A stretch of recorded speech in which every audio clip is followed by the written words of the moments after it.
কালিলৈকে হিতেশ দেৱ শৰ্মাই মোৰ এগেইনষ্টতে লিখি থাকে এতিয়া ময়ো কম এইটো মোৰ বিৰুদ্ধে বাপেক পুতেকৰ ষড়যন্ত্ৰ বুলিহে ক'ব লাগিব এটা ডাঙৰ কথা হৈছে যে যিসকলে মোৰ প্ৰতি আক্ৰমণ কৰে দুদিন পিছত আপোনালোক প্ৰথম অৱস্থাত তেওঁলোক আপোনালোকৰ লগত হিতেশ দেৱ শৰ্মা ইমান দিন আছিল আপোনালোকৰ লগত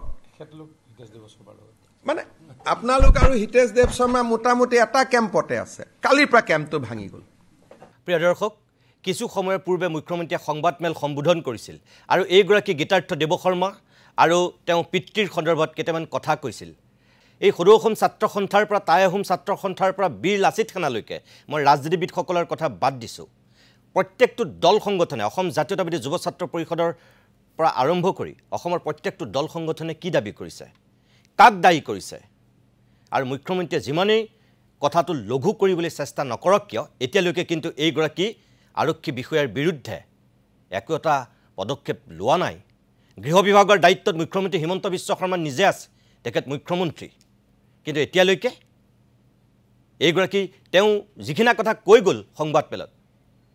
কিমান এটা সিৰিয়াছ বিষয় কিমান তুলুঙা কথাৰে তেওঁ পাতল কৰিব বিচাৰিছে কিছু সময় পূৰ্বে অসমৰ দৰ্শকসকলে নিশ্চয় দেখিছে এটা ইমান দুৰ্ভাগ্যজনক ঘটনা ঘটিছে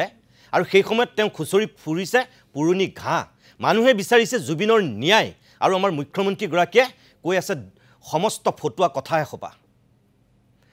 ডিজিপি গৰাকীক সংবাদমেলত বেচেৰা ডিজিপি বুলি কৈছে এয়া মুখ্যমন্ত্ৰীৰ মুখৰ ভাষা আৰক্ষী সঞ্চালক প্ৰধানগৰাকী স্বয়ং মুখ্যমন্ত্ৰীৰ কাৰণে বেচেৰা হৈ গ'ল বেচেৰা দিল্লীত আছিল হেনো এয়া আমাৰ মুখ্যমন্ত্ৰীৰ ভাষা আৰু তাৰপিছত আৰক্ষীৰ এই কাণ্ড নিজৰ গৃহ বিভাগৰ ব্যৰ্থতা ঢাকিবলৈ গৈ এতিয়া মুখ্যমন্ত্ৰীয়ে বাৰে বাৰে আনৰ গাত দুখ ঠেলিব বিচাৰিছে আৰু পুৰণি দুৰ্গন্ধ বিচাৰি ফুৰিছে কুকুৰাই যেনেকৈ গেলা পচা বস্তু বিচাৰি তাত খাদ্য বিচাৰে মুখ্যমন্ত্ৰীয়ে এতিয়া এই দুৰ্গন্ধৰ মাজত উদ্ধাৰ পোৱাৰ খাদ্য বিচাৰি ফুৰিছে মিছা কথা নহ'ব অসমৰ মানুহে ন্যায় বিচাৰিছে আৰু ন্যায় পাবৰ কাৰণে ন্যায়ালয়ক সঠিক পথ দিবৰ কাৰণে আৰক্ষী প্ৰশাসনৰ যিটো গুৰু দায়িত্ব যিটো ভূমিকা সেইটো পালন কৰাৰ ব্যৱস্থা কৰক এইবোৰ আলতু ফালতু ফটুৱা কথা কোৱা আপুনি বাদ দিয়ক